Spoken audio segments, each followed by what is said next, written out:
Hey everybody, I'm here with Eric Deegear, anxious to talk about stuff in the massage community again. Eric, can you tell everybody about yourself and a little bit about where they can contact you? And just so you know, above us and below us, I've got our social media shares, so they should be able to find us. I've got like yours on my side and mine on your side, but you guys can figure out who's who.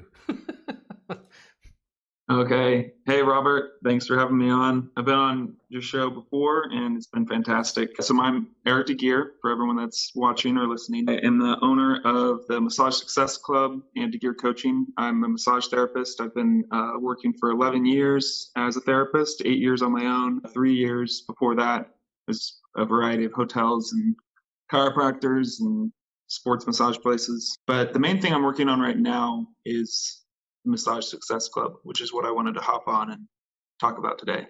Yeah. So what's up with that specifically? So it came from just I've been talking with a lot of people over the past couple of years since I've been doing coaching, and one of the main things that comes up is that massage schools don't provide enough support after graduation. I mean, arguably during as well, but we could talk about that another time. Oh no, I So mean this is whew, man, it's like you went into a minefield. Because I mean essentially as continuing education, that's what I do. The students don't have any ongoing support and I'm trying to get them to build a mat-based practice, which is very different than what they were taught in school. And the students are just consistently blown away. They're like, I don't understand how you're doing this. And I'm like I can stream to 10 million people as easy as I can 10. Yeah. Yeah, it's the scalability. Yeah. Honestly, that's the best part. Like I've been doing coaching for a while now, and the one-on-one is fantastic. Like people love it, and I love working one-on-one with people. But I realized a combination of people coming out of school not having the resources they need, not having that connection point between postgraduate massage school and being a happy, successful massage therapist, which, by the way, is one of the links down below. If you want to join, it's a free group, tons of resources. I do techniques and all kinds of theory videos on there, as well as some good questions. Yeah. So if you want to join the free group, it's down below. It's a great resource for students. But I did want to have a community of kind of a tier in between for that wasn't too pricey and that was a great group coaching model built into combined with a community. So what I mean by that is exactly what you said. There's no support after massage school. So they kind of just kick you out the door. I mean, for anybody who's listening who's just graduated, it kind of feels like you just got kicked out the door. Hey, there's the NCLEX, you got to take this or one of the, the other national tests.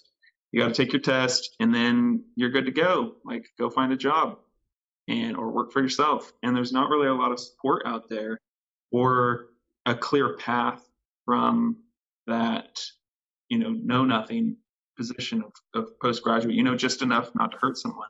But you don't really know how to run your own business Ooh. because I don't know about you, but in my Yeah, school, no. The thing is, I mean, I went to school in 2002, so it's almost been 20 years. And the massage industry was in a very different place. I wasn't asking questions about building my own business because I was just, like most students, fixated on perfecting the massage.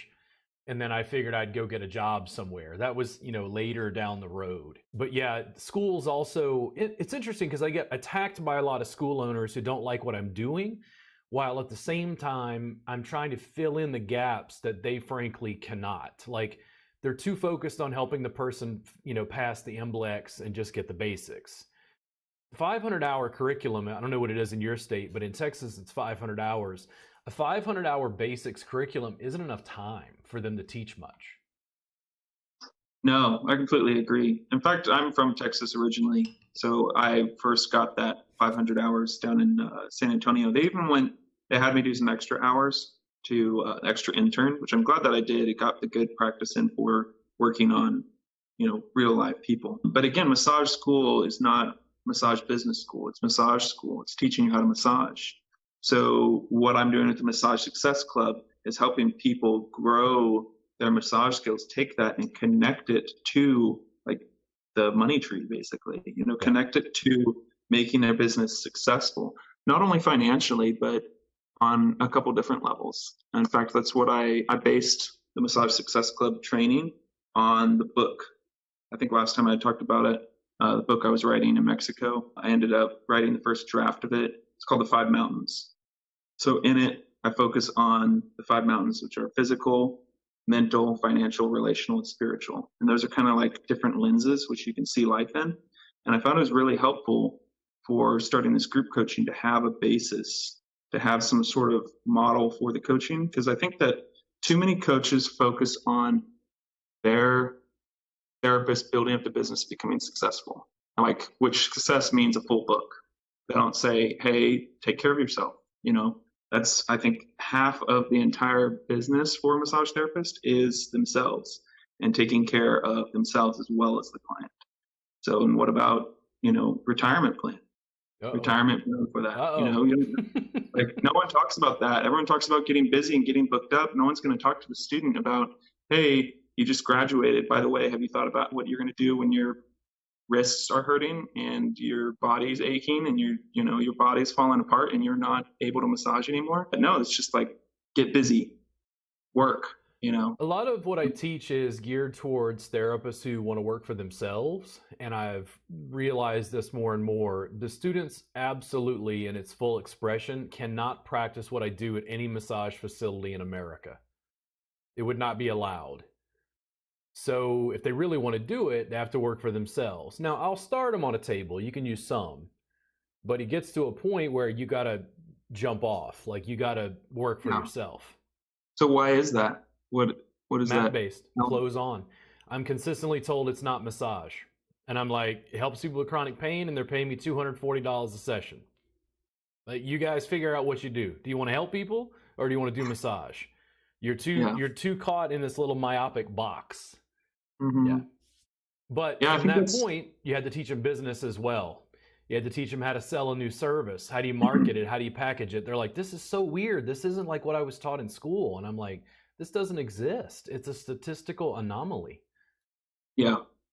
And that's the problem, is that box thinking like you're talking about. Like, you go into school, obviously they're going to try to fit your education in this. But at some point you have to realize that this is just a framework for you to grow. It's kind of like, the plant. When you get a plant, you have the pot first, and then you take away the pot and put it outside where it can grow. How is your tree supposed to grow if it's still in a pot? I would have massage schools locally. They would invite me in to do like a talk about private practice or something related to what I was doing. And I would bring like workbooks and DVDs. And, a lot of the students didn't necessarily know who I was. They're just students in massage school. And over time, the school stopped inviting me because it was like Socrates coming in and corrupting the youth, because I come in and talk about private practice.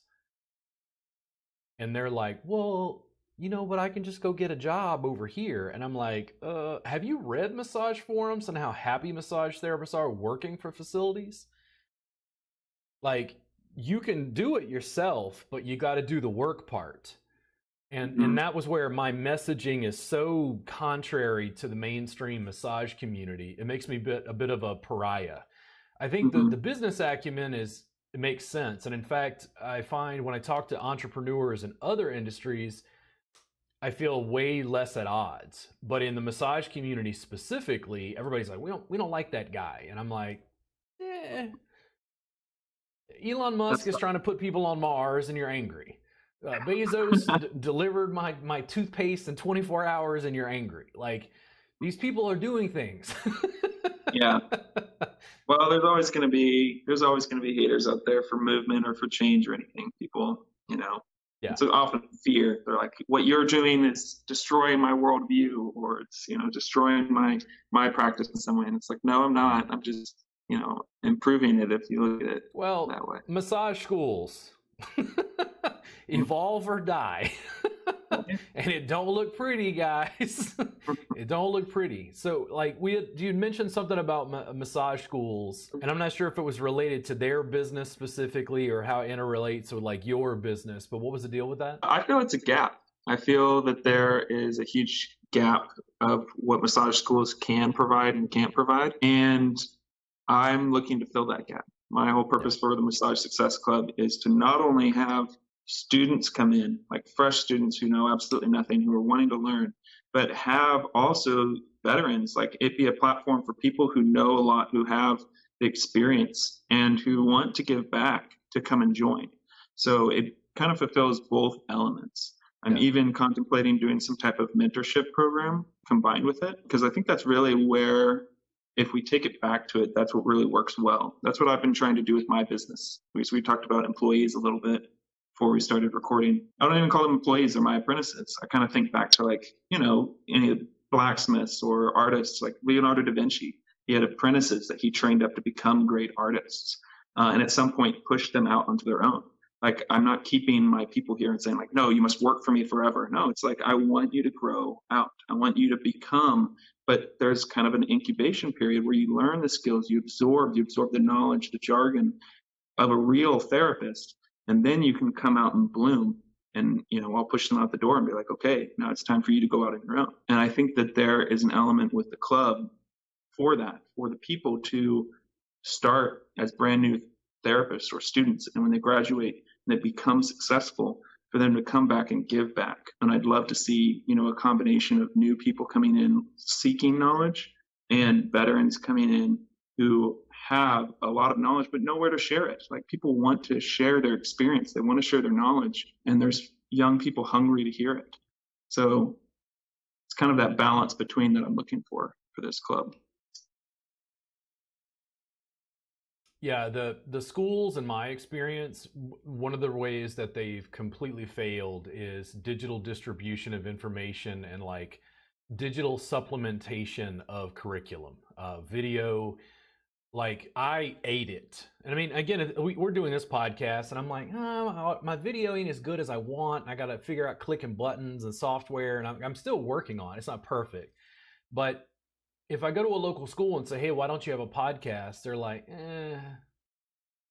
why don't you have, like, you know, video for your classes? And you know, and they're like, I'm like, that's a really good idea. The internet's not getting smaller.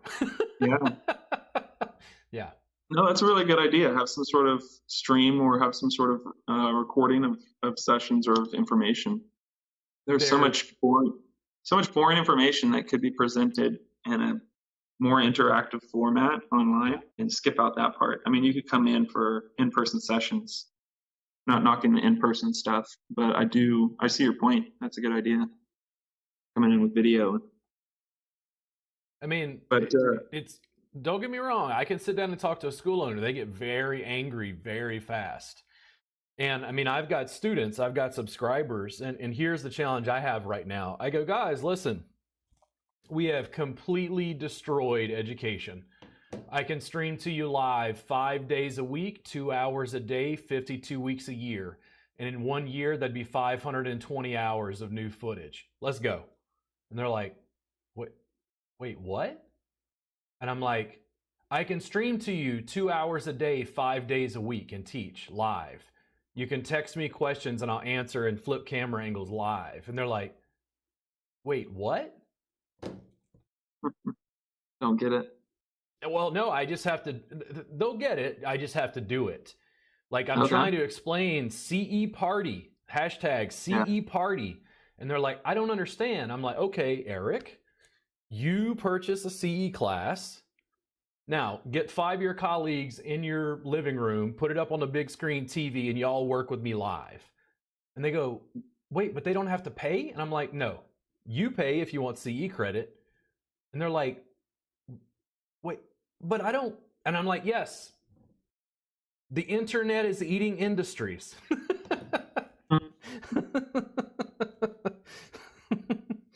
Yeah, I think that be onto something there. No, I mean, it's working. It's just, you know, how do you explain to people who continuously tell me that I can't learn in person? Interactive online education from 4 camera angles with wireless audio and anatomy on screen. You just keep making video and they catch up eventually. Like, I'm too far ahead at this point. Like, and you're doing the same thing. You're trying to figure out more interactivity, more mentorship, and you're using at least pieces of digital distribution to make that process easier, more convenient, less expensive for the students. Yeah. Well, and another piece of it I think that is really important is that we're not creating so much. Like, we're creating video, we're more documenting. We're not creating a lot of the stuff that we're using. Like, I mean, correct me if I'm wrong, but a lot of the stuff that you're teaching, you've learned, correct, from somewhere? Yeah. Or you're creating it? Yeah. I mean, no, I mean, everybody puts their own spin on it. I think about painting. You mentioned art, like Leonardo. Yeah. And I think about this a lot because, you know, Leonardo, Michelangelo, Rembrandt, you know, Picasso, like Splinter. They put paint on a canvas. But the unique artistry is like the curvature, the texture, like, because they could all teach painting, but they would teach it slightly differently. And I think that's a thing, like 70 to 80% of what I teach is kind of what was passed on to me by my original teacher. And I just kept using it and grinding away at it until it had my own distinct imprint. And then in teaching, the students kind of think, it's almost like they think I got to a certain point and then my consciousness had realized, you know, I could teach. And I'm like, no, I just go into session and I go into class and I'm like, fuck it up. Meaning, make it better than last time. Respond to the student's question. And the thing is, the students help me become a better teacher because they ask me questions and I have to refine, like, why do I do it this way? I do a podcast with you or I do a live stream and I'm like, oh, let me make the video a little crisper, the audio a little better. And it keeps getting better the more iterations of that I go through. But in the end, I mean, 80% of what I teach was just passed on to me. Yeah.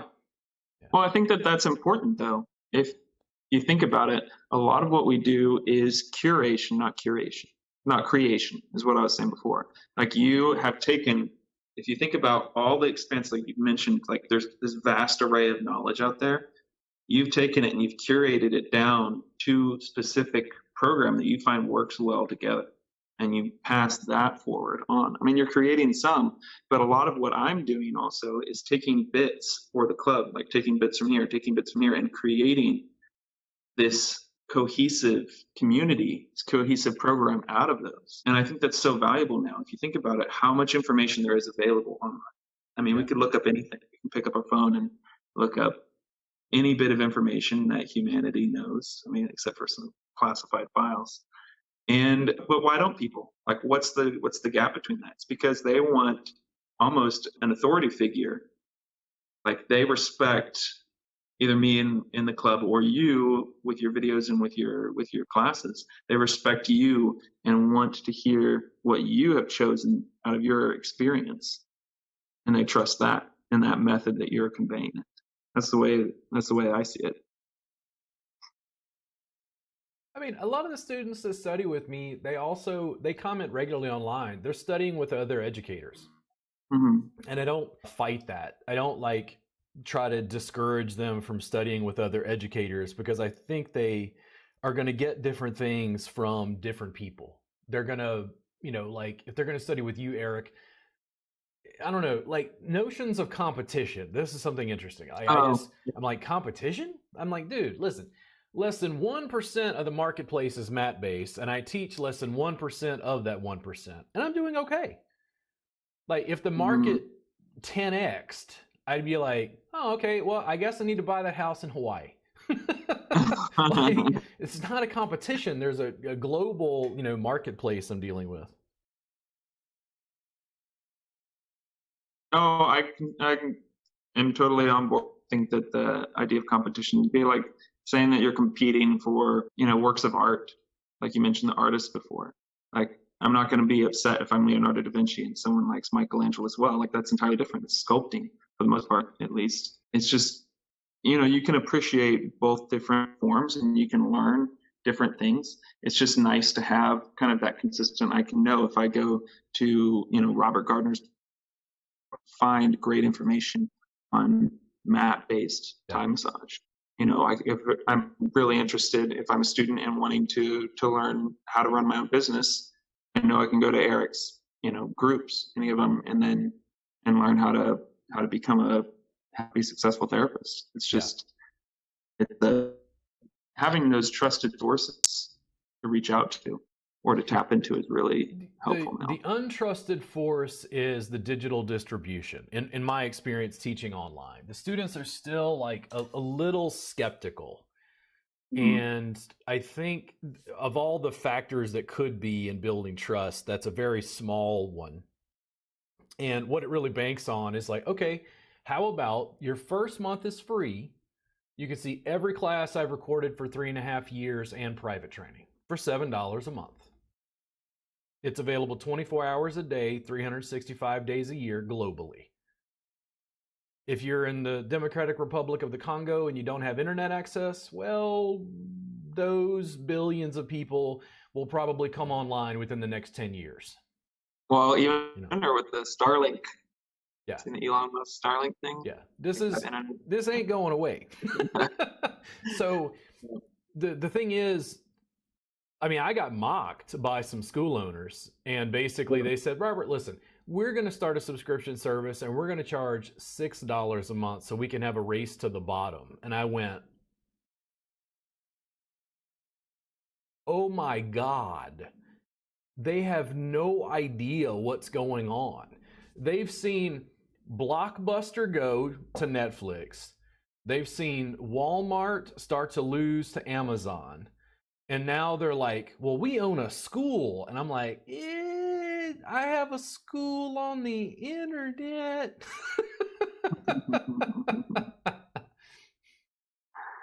They're not going to like this video.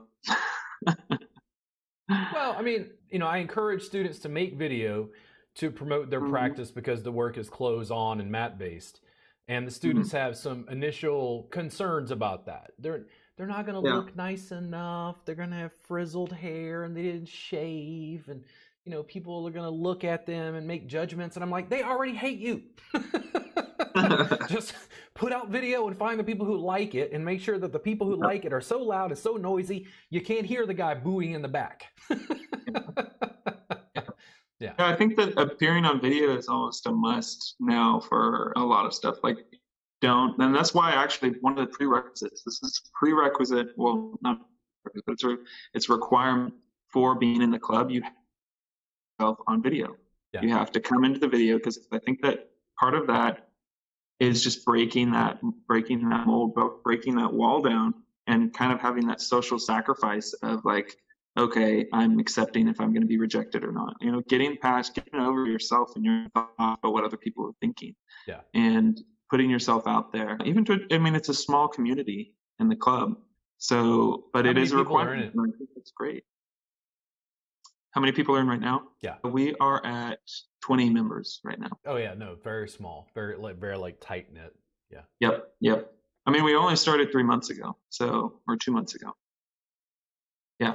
If you look at a Facebook group, I suspect 5% of any Facebook group are the people who comment regularly. There's another 5% periodically, and there's like 90% that are just lurkers. Yep.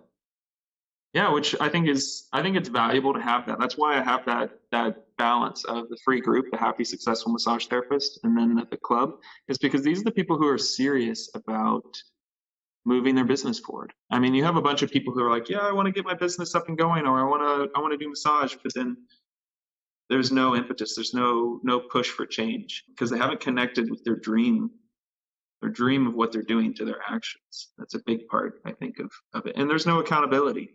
In the club, it's like you are accountable. I would say 80%, 90% of the club is like being held accountable and being motivated to do the change. Because there's a lot of stuff that you can do on your own, but are you? No, probably not. Like, this is what this is for. It's holding you to it, saying that you're going to do it. And even for yours, like putting the money down, putting in the investment in yourself, like that $7 a month, that's, a minimal investment in your career. You think about the investment that people did to get their massage license, but then after that, are they willing to keep investing in their business? Yeah, I mean, they're strong-armed into, like, they have to do it to get the license. The schools are the gatekeepers to that. And one of the questions I've had about education as I continue to teach online very successfully is I don't know what's going to happen to massage regulation. There's a lot of stuff going on right now, I think post-COVID, because it really shone a spotlight on online education. And schools are fighting tooth and nail to use regulation to block, new people in the industry and block online education. And if you're a school owner watching this, I don't have good news. Like, you better be ready to adapt very fast. I don't know what's going to happen. Not on a regulatory standpoint. Yeah. Yeah.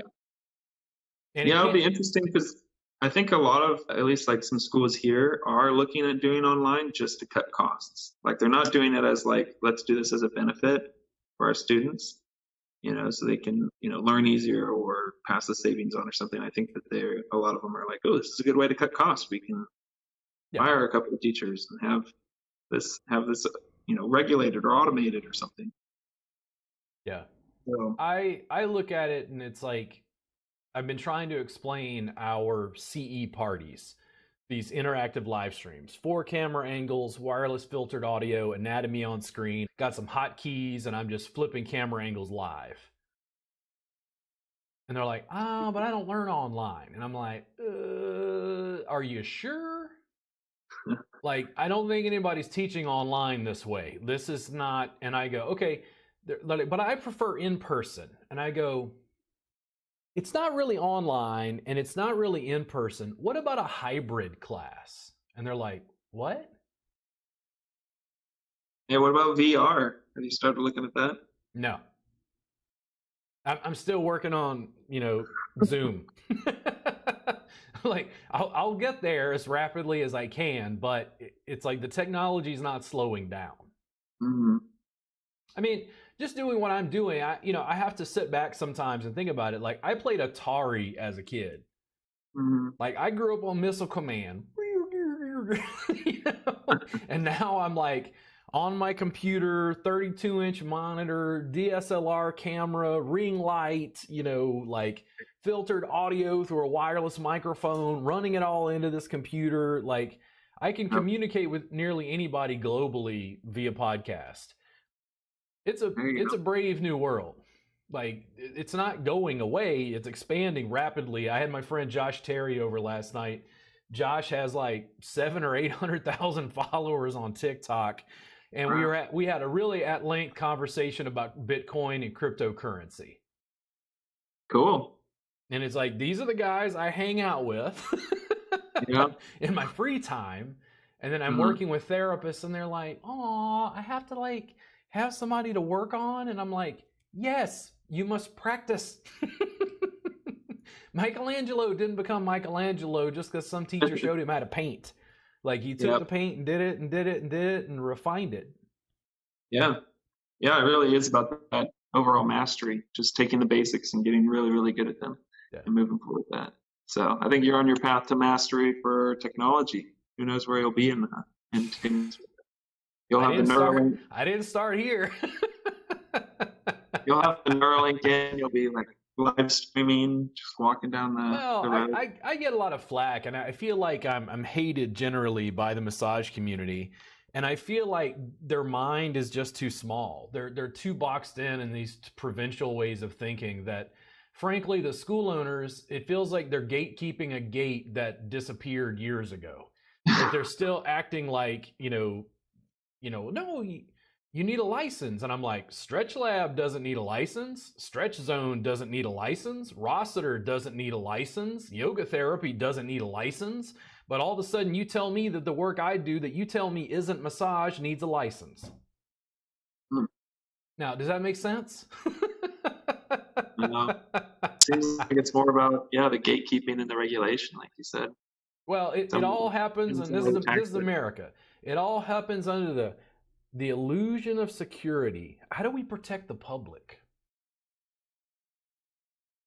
And I'm like, show me the fields of the massage dead. It's like they act like rogue massage therapists are just going around a landscape putting elbows in people's carotid arteries. Yeah. Could be an underlying pandemic there. Yeah. That's funny. So what do you wish that you had learned in school?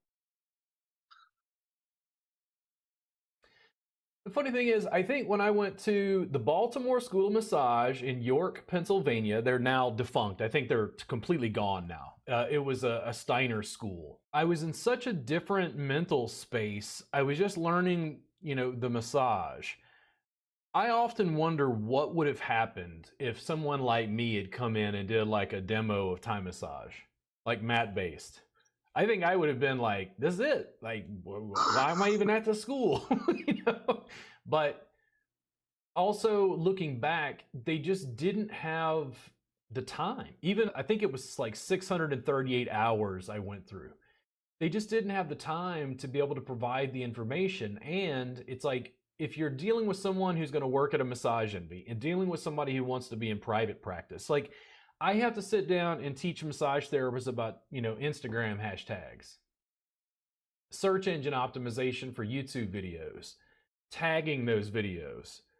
Like they want to take the same video and post it to Facebook, Twitter, Instagram, TikTok. And they want to post it to Hootsuite, and Hootsuite just puts it on all these platforms. And I'm like, but Twitter isn't TikTok, and TikTok isn't Facebook. And they're like, oh, but. And I'm like, we don't have like an open source portal into Eric Deegear's brain. Neuralink is not set up so I can just whoop. Just send the thought out. This is what I'm thinking. I just work with the technology I'm given, and I'm very happy that I can put out messages daily. And half the time, it's like I was working on the tech setup. It's not uncommon for me to go to like my Instagram stories and go, oh, I'm dying. I'm so tired of fighting audio, video, and that's my insight into Robert's world for that day is like fighting Canva to make a graphic or trying to do this. And then the accountant is like, what is this charge? And I'm like, Do you use mostly your cell phone to record, or do you use the DSLR? It evolved over time. I still use the phone for some things. Like, it's not a bad idea to use TikTok and actually use your phone and TikTok's internal kind of editing. It's also not a bad idea depending on what it is you're shooting, like an Instagram video, something like that. But what happened over time was I bought a DSLR camera and was recording my classes. Those class recordings are what's in the subscription service. And then what happened was, now I'm teaching for 4 camera angles. So I put out a YouTube video yesterday and today. They're on my Facebook page as well. And I'm flipping camera angles and I've got the anatomy on screen. So I just took the long video and some video editing software and trimmed it. And then dropped an intro and outro, but it's from this DSLR camera. So it's kind of ratcheted up, but I always try to get the students to just start with this because it's easy. It's also a matter of them, I don't know, like, I don't know canvases and brushes, but before they buy the most expensive canvases and brushes, just pick up some cardboard and some finger paints. Some mud. Just get started. Like the mud on the sidewalk. Yeah, like, it's weird. I've never deleted videos from my YouTube channel, for instance, and I started with a flip cam years ago. The audio and video quality was horrible. But the reason I left those up is I want to be able to eventually, like, there's 1,000 videos on my YouTube channel.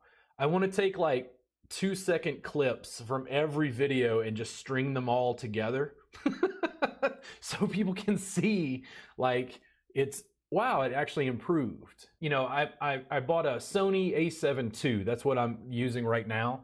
Even though for some reason when it's in Zoom, it doesn't look extremely like crisp to me. I bought 3 of these and I need to buy another one, and I checked on Amazon and they're up to like $1,500 a piece. Oh. Start with this. This makes what kind of phone do you have? Good video. Say it again? What kind of phone do you use? Oh, this is a Samsung S9 Plus, I think, right now. Yeah. And it's not as good probably as like the iPhone cameras and such.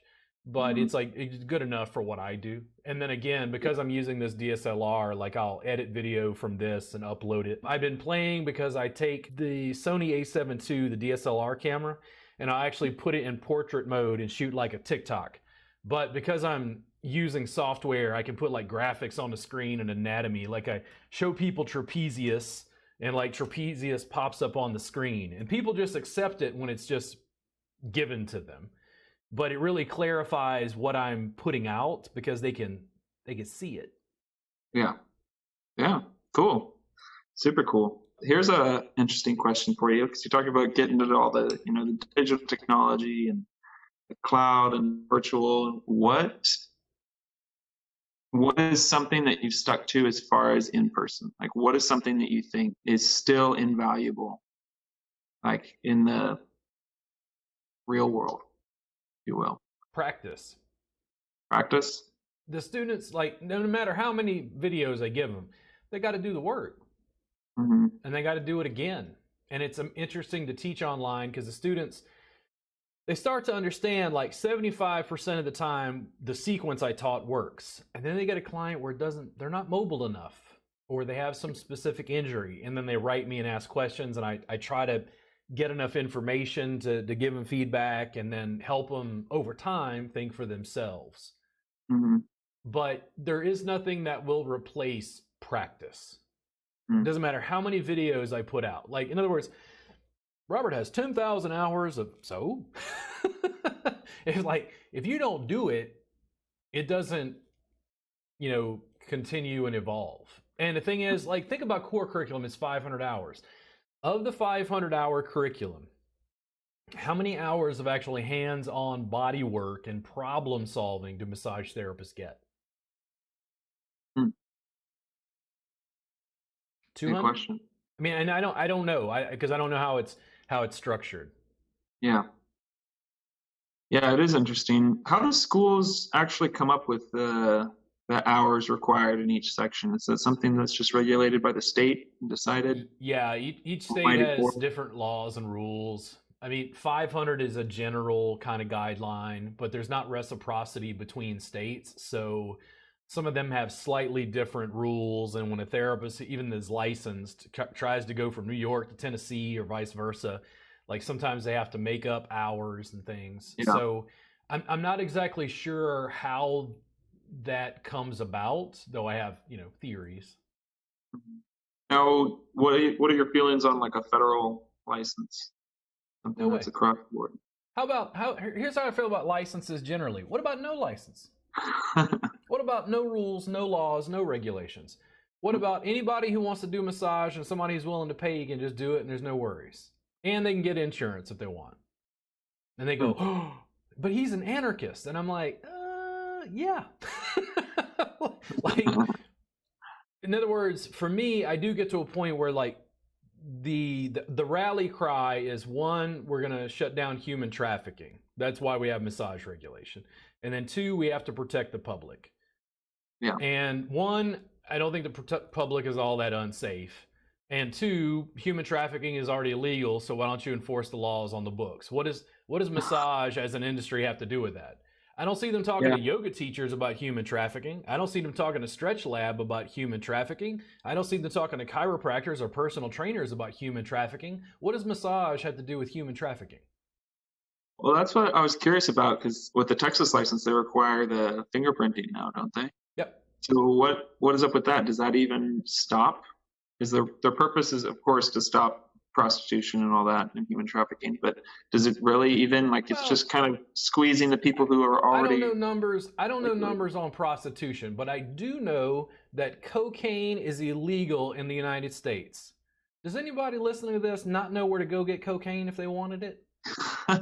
It seems like, we make this shit illegal, but it's like it ain't as effective as like having it delivered from Amazon yet, but it's not that far off.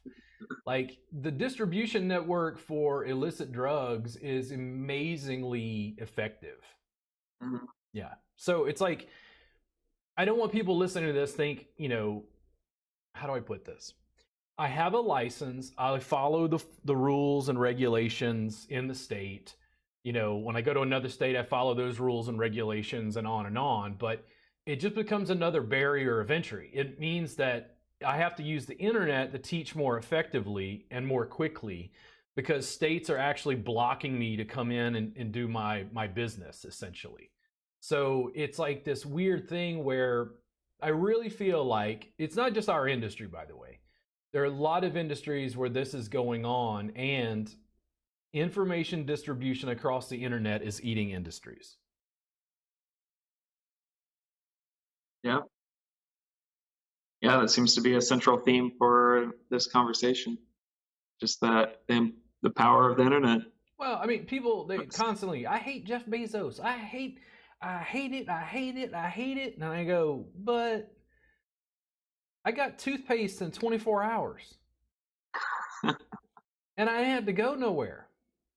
It's like people hate it, but like they're making money because people are buying.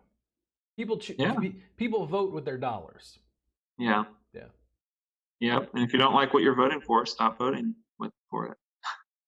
No, and I mean, I support that. If people, don't want to get their toothpaste in 24 hours and don't want to support what Amazon is doing, that's fine. I understand that. But the massage industry and the way things are set up currently is,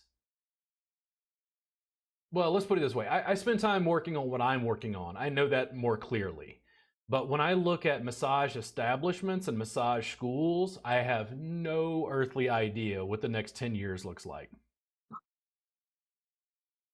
Yeah, it'll be interesting. Yeah.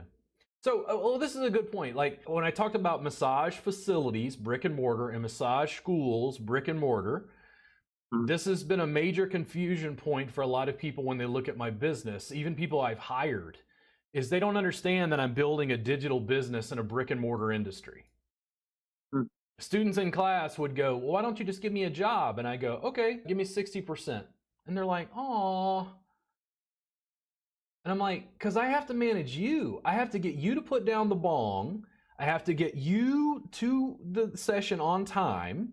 I have to get you to do the work and please the client. And then I got to handle the taxes, make sure the place is clean, fold all the laundry, do all the... And it's like, basically brick and mortar is a real estate game. And I would tell students, listen, I'll open the brick and mortar when I can buy the shopping center. And they're like, I don't understand. Like, because I wasn't following the rules. And I went, okay, how about I build a school on the internet and anybody on earth can study with me for $7 a month interactively? Pretty valuable. If you run the numbers, they're like, but you're only charging $7. How do you make any money? I'm like, well, if I get 10,000 subscribers, I'd make $70,000 a month. And if I get 10,000 subscribers and make $70,000 a month, it's $840,000 a year. No, I'm not close to that. Not even remotely close. But you think there aren't 10,000 people on earth who need what I want and can provide $7 a month? Yeah. That's a good price even in other countries. Brick and mortar, man. The brick and mortar businesses are using regulation to block. In Texas right now, all the CE classes I have are NCB TMB approved for CE credit. Texas blocks all of them except one. Wow. Social media marketing, because Texas does not allow online education for hands-on technique. Oh, I see. So what can you do to get that regulation changed? Become as evil and as large and have as deep a pockets as the school owners and regulators who created that, to provide a revenue stream that is protected by regulation. That's why. Yep. Hey. Yeah. That makes sense. No, but I'm not just teaching in this state. Like, I get emails each night from our subscribers, and I still kind of scroll through them to see where they're from. And it's like, oh, they're in Latvia. Oh, this guy's in France. Oh, there's Belgium. I live in Central Texas. That's fantastic. Yeah. I bet you can get 10,000. I mean, all over the world. Over time. I mean, the thing is, like, you get into this thing. I talk to a lot of younger millennials have worked with me over time, and they just want to scale. That's scale. They seem to intuitively understand, I think because of the way they grew up with computers, like making an app like Twitter and scaling it globally. But what I dislike is there is an Ed Snowden level of fuck you and your data. Like, they would just steal your information to mine money out of it. And I go, whoa, guys, hold on. I understand digital distribution. Why don't we build a following? Why don't we deeply connect with the students, continue to offer them products and services, and build a long-term sustainable business? And they're like, no, we don't have time for that. We need to scale it globally. And I'm like, there's a reason I have money to hire you. Like, let's do both. Yeah. Let's have ethics, integrity, respect people's data, and continue to scale globally, continue to make video, continue to give away free content, and let's do both and make a sustainable business. Yeah.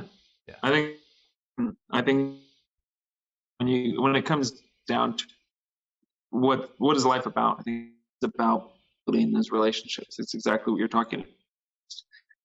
Making, like, there's a reason why Five Mountain analogy that I use a lot is why financial is only one of the mountains. Like, life is not about making money. That's one part of it. It's very important. It's an important part, but it's not the only part. Like, relational is one, so I consider that in essence to be one of the most important ones. Like, because if you're not having long-lasting, beneficial relationships with other people, mutually beneficial, then what's life about? That's part of being human, is having that human connection with other people. And there's a lot of people out there with sketchy businesses or, just... Well, I have an email list. I'll give you an example. I have an email list, and I've got like 5,000 active people on the email list. There's another 5,000 that are kind of like in storage or whatever. But of those 5,000 people, I've had people that work with me, and they're like, you just need to email them every day. And I'm like, no. Like, if I email them every day, they're just going to unsubscribe. And they're like, well, that's what you want. You either want them to buy something or unsubscribe. And I go, dude, any company that emails me every day, I'm gone. Yeah. Like, I send out email like I'm your friend. Hey, Eric, listen, I just wanted to let you know 75% of what I'm listing here is just some other free stuff, a link to the podcast, Great to have you on board. If you're interested in buying something, I've got a link to my subscription here or whatever. And you'll get that email and be like, oh, that's kind of cool. Oh, maybe the podcast, I'm busy, and delete. But a year from now, because it's just a regular ticker tape of free stuff and what's going on, that's much more like an in-person interaction where I run into you at a party, say hello, we talk and network for a second, and then go our separate way. And that happens for several years and leads to some sort of positive business interaction. Yeah. Yeah, I think that sounds better to me. I mean, I know I unsubscribe all the time to different lists. I'll sometimes subscribe to ones just to see how they're emailing, like what kind of content they're emailing. But usually, more often than not, it's just annoying.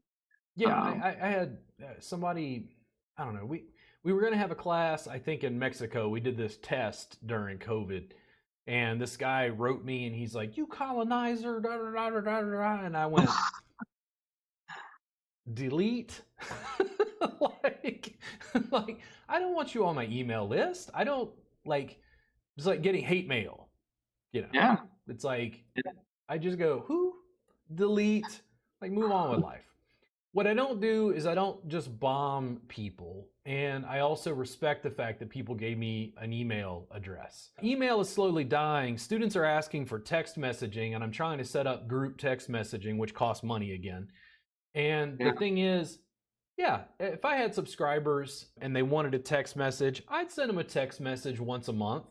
Hey, here's the new stuff we uploaded. Here's what's going on with the business. If you're interested in buying a retail package, you can, click down below. But that's like a quick, they can check it and go, oh, okay, yeah, Robert's doing stuff, and go back to work. Less intrusive and less invasive. Cool. Very cool. Yeah, I've been looking at text stuff for mine too. Just funny how we've gone back to text costing money when it's, when you send out a carrier signal to your phone, like the amount of data text is like barely a percentage. Doesn't cost them anything, but for some reason we've gotten back to where text costs money now. Maybe we'll get to the point where there's some kind of blockchain technology or something, and we can just bloop, you know. But the way phones are regulated, like they're trying to clamp down on this. That's just like watching, you know, Apple fight with software companies because Apple doesn't want their software on the iPhone, and does the iPhone have a headphone jack, and you know, all that stuff. The technology will continue to develop and grow. The students I talk with get very frustrated because they just wish it was, you know, one Borg-like unitary entity. We will assimilate you. When we have the Neuralink and everybody's connected. Did you see the video? I keep telling people and nobody's seen it. Did you see the video with the monkey playing Pong with its mind? Yeah. Like, I was like, everybody's like, I can't learn online. I'm like, that monkey can play Pong with its mind. You're like, look at this chimp. He's playing Pong with his mind. You can look at some videos. Yeah. Cool. All right. Well, this was fun. So what else is going on for you in your business? I think we got, like, depending on your time frame, we got like another solid 8 minutes or so. Okay. All right, cool. What else is going on in my business? I recently hired 2 people, like I mentioned, 2 apprentices. Yep. I've been training them up in my secret tech. And this has been all coming. I'll be interested in hearing your thoughts on it. I was against hiring people for the longest time until I went away to Mexico for a month, and all my clients were texting me saying, like, who should I go to? And I realized I didn't have a ton of people that I would refer them to here. So no offense to anybody in Boise who's watching. But yeah, it's been a huge learning experience for me. And I love that. I love that I can go into an experience and think like, oh, I know everything about massage. You know, I've been doing it for 11 years, you know, and I'm a massage business coach now, and I've got this, but it's crazy. It's like starting 2 new massage businesses, and I've got my massage business to run, and I'm trying to do all 3 of them. You know, I've got not just one new therapist, but 2 new guys. And I decided to niche down. Actually, this is a new concept. I call it niching up. But basically, I decided to focus on us as the niche. So instead of like who we're providing to as the niche, I decided to focus on, because a lot of people have always told me here in Boise, Idaho, that they can't find great male therapists. And they especially can't find ones who are as versatile as my technique. I mean, not to brag or anything, but I've developed a unique blend of table tie, deep tissue, some sports massage, some Swedish. It kind of varies depending on exactly what they're looking for, but I definitely integrate a lot of stretching. And I love your videos and stuff on that. I've learned from that. I love applying them to the table, though. I work exclusively on the table. I would love to get more into mat-based things, but yeah, that might be a future endeavor. But it's been really cool, like coming into this experience where you have 2 people under you, 2 people that you're teaching kind of the basics. Because you probably know you can learn something, but until you get to teach it, that's when you really learn how to absolutely do it. I've been really enjoying working with these guys because it made me realize that all of my things I want to head in the same direction. So the coaching, one-on-one coaching I do with massage therapists online, which people, if you want to apply for that, if you want to fill out the application and connect with me below, I offer a free 20-minute consultation. So you can hit that up on Deegear.biz. I don't remember if that's one of the links down there, but if it isn't, just Deegear.biz, my last name, .biz, and you can get a free 20-minute consultation. That's been really fun. The group coaching has been a lot of fun. So like, again, you said the scalability, reaching 5 people, reaching 5,000 people, you know, minimal difference in work on the teaching level. On the acquisition level, of course, it's a lot different, but teaching therapists in person has been fun as well. And I've been recording little pieces of it and putting it for my Technique Tuesday videos on my free group. So doing some cool I did some tie work the other week. I did some neck stretches. I've just got some really cool videos that are coming about. My friend calls it selling the sawdust. So I'm teaching these guys anyway, right? Training them for my business. All I'm doing is recording little bits of it and putting it on my free group for people to watch. And so far it's been a pretty big hit. Yeah. But I don't know. Do you have any questions about that? I feel like I could talk for a while. Well, what I'm interested in, again, my business is weird because I went with a very strict digital model. I have 2 Yeah. apprentices here locally that I work with, that I'm training and working with and getting ready to. Not only are they doing sessions that are mat based, what I teach, but they're also gearing up towards education and teaching. I can see the business continuing to bubble out. And I've Okay. avoided brick and mortar, so I'm kind of interested. Like, I had somebody tell me one time, they're like, "Robert, it seems like you have limited beliefs." And I'm like, yes. I think brick and mortar is inordinately limited. It doesn't Mm-hmm. scale the way a business scales digitally on the internet. That's the limiting belief. It Yeah. isn't that I don't understand brick and mortar, it's that they don't understand digital distribution. Yeah. I'm running a digital business in a brick and mortar industry. I'm not interested in running a brick and mortar.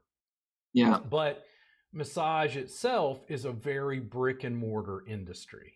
Mm-hmm. Make sense? Yeah. Yeah. But then what I wonder is, oh man, I hate to say this, guys, but the headache of organizing massage therapists. Herding cats. Ooh wee. I need more coffee. Yeah. This is the way I described it to my guys. When I hired them, I told them this. I was like, look, guys, I'm not a babysitter. I don't want to be a babysitter. In fact, I'm testing this out for a year if I even want to have employees, or they're not really employees, the apprentices. And my point was that I was like, I want this to be like the Justice League.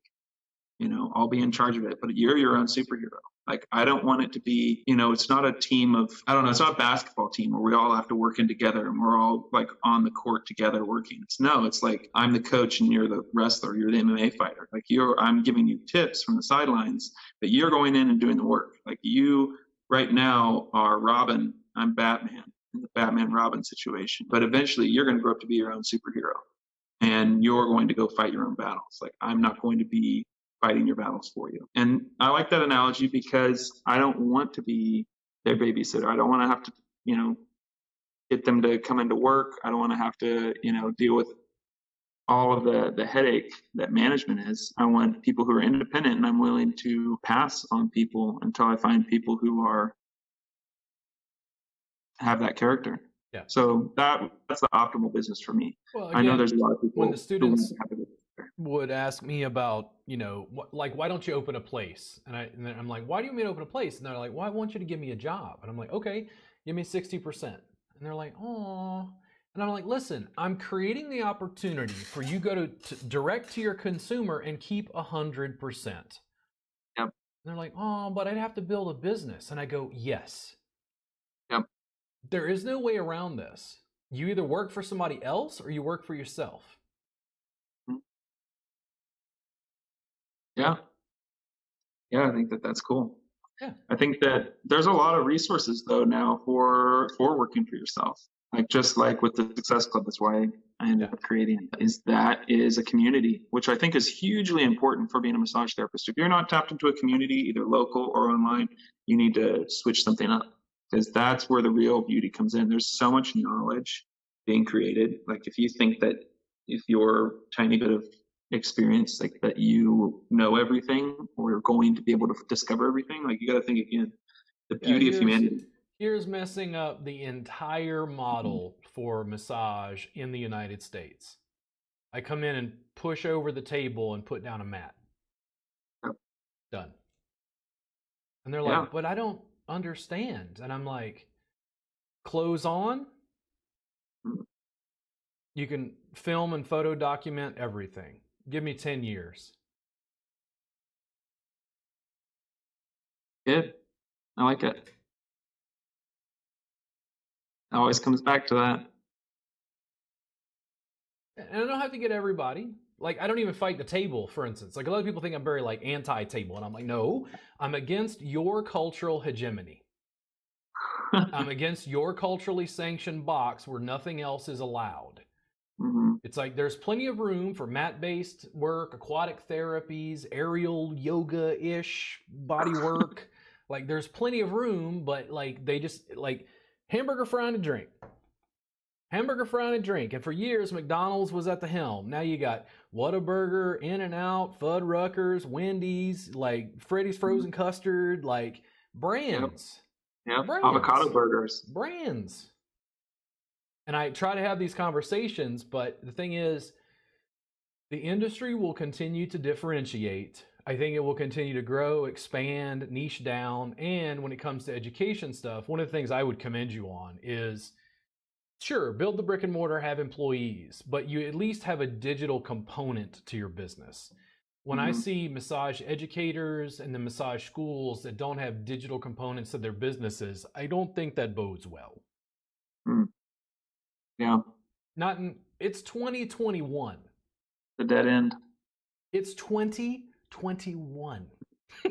Somebody who was born in 2000 after I graduated high school, or before, after I graduated high school, is now 21 years old. Wow. Like, this stuff, there's monkeys playing Pong with its mind, guys. We got to catch up. Cool. What are we looking at on time? And diversification. Differentiation, like niching down, and then like diversification. I see a lot of businesses, they hook into one revenue stream. Let's say you have a brick and mortar, you're hiring therapists. They're making money through that revenue stream. And if I talk to them about, hey, have you considered retail? They're like, oh, no, it's way too complicated. It's way too, and I'm like, do you want to rely on one revenue stream? Because this is what happened. We had one revenue stream, COVID, everything collapsed. Yeah, I think that it's really important. And that's one of the things, actually, when we mentioned retirement before, I think that that's what I try to help my therapist build towards, is that eventual either passive or almost passive income coming in or something. Because, I mean, we don't have any retirement plans. We don't have, we have to pay for our own health insurance and business insurance and professional insurance and licenses and things like, and a lot of people treat it like, easy money coming in. Oh, I could just work another hour and I get, the same money. Like, it doesn't matter if I spent all my money, I can work next week and earn, a couple grand. It's like, well, you can, yeah, but what about when COVID happens? And they're like, what? Yeah. They're not understanding that these black swan events, these big, there's bigger issues at play, and you can't always count on what's happening now to continue forever. Like, life evolves, evolution happens. Yeah. And having a plan for that to fail, or having the multiple streams, at least that way you can fill up your bucket of water when the drought comes. Yeah. If something cuts off, it's like, oh, I'm still okay. And that's been the whole thing. It's like, I was a therapist and was seeing clients quite successfully, and then I got into education, and it was like, oh, okay, that's kind of interesting. That's like because now you had two revenue streams. And then it was like, when do you workbooks and DVDs? And I'm like, what? You don't learn Thai massage from a workbook and DVD? And I'm like, well, I mean, you already are kind of teaching it. Okay. And then it was like, okay, now we have digital copies of the workbooks and DVDs. And then over time, it was like subscription, and it just kept growing. But it was all manifestations of the same thing. Yeah. It was all the same heartfelt thing that I was trying to do. And you were trying to, what I call is taking away the customer's no. Like, oh, I don't learn online. Okay, do you like workbooks and DVDs, like actual physical books? And they're like, yeah. I'm like, oh, okay, here's your link to the set. And they're like, well, I learned better via video. Oh, okay, would you like DVDs, or do you want like digital downloads? Like, I just try to take away their no. Like, if anytime I have Amazon Prime, if anytime I wanted to watch a movie, I had to order, it seems archaic now, I had to order a DVD in the mail. Ugh. Are you serious? Like, I want to watch it now. But I mean, Netflix, like, people laugh. Like, I've seen that little meme where it's like, Netflix used to send DVDs in the mail, and they're like, okay, grandma. Like, it's this archaic, ancient thing, Yeah, and it's funny how quickly we adapt to those things. Yeah, and it's like, man, I remember, like, I used Facebook, and then Twitter didn't quite make sense, and then I came on board with Twitter, and then YouTube, and then Snapchat. Snapchat blew me away because of, like, face filters and augmented reality. And I was like, oh my, dude, what is, like, you got a little glimpse of the future, right? And then all of a sudden TikTok blew up on my feed. And I was like, dude, what the hell? I was like, this is like, it's never going to stop. Like, No. the technology gets smaller, more concise, more efficient, information distribution. And I'm banking on that, trying to use this as fast as I can. I guarantee after this podcast, I'll be like, how to make the video just a little bit more clear. Need a little more crisp. Got to make it look I'm nice. surprised you haven't done the... Got to see pores on my nose. Got to be able to, improve it. But I don't think it's going to slow down. Like, I think what I've seen in our industry with brick and mortar businesses, they're having a really painful time trying to adapt to any kind of online distribution, including just social media, just to let people know that there's a school there locally.